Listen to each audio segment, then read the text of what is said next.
আসসালামু আলাইকুম। আমি মোহাম্মদ মেহেদী হাসান মন্টু, দশম শ্রেণীর একজন শিক্ষার্থী। আজকে আমি তোমাদের সামনে 3.2 অনুশীলনের একটি বীজগাণিতিক সৃজনশীল নিয়ে উপস্থিত হয়েছি। চলো কথা না বাড়িয়ে যুক্ত সৃজনশীলটি তোমাদেরকে সমাধান করে দেখাই। চলো আমরা উক্ত সৃজনশীলটি সমাধান করি।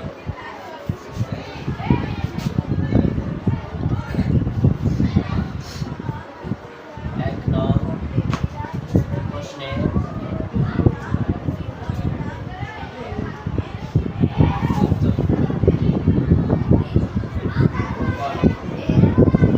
আগে আমরা প্রশ্নটা দেখি। প্রশ্নে কি বলা হচ্ছে? x minus 1 divided x equal f। প্রথম প্রশ্নে বলা হচ্ছে x square plus 1 divided x square এর মান বের করো। প্রথম প্রশ্নে বলা হচ্ছে প্রমাণ করো যে x to the power 8 plus 1 divided x to the power 4 equal x m to the power 4 plus 4m square plus 2।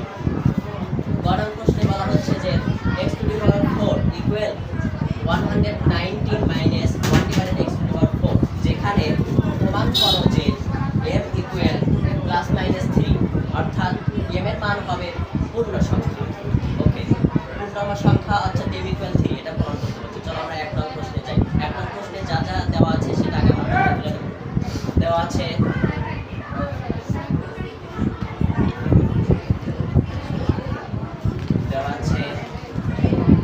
x minus 1 divided x equal m। আচ্ছা, এটা দেওয়া আছে। আর কোনো কিছু দেওয়া আছে? আর কোনো কিছু দেওয়া নেই। এখন প্রশ্নে বলা আছে x c square plus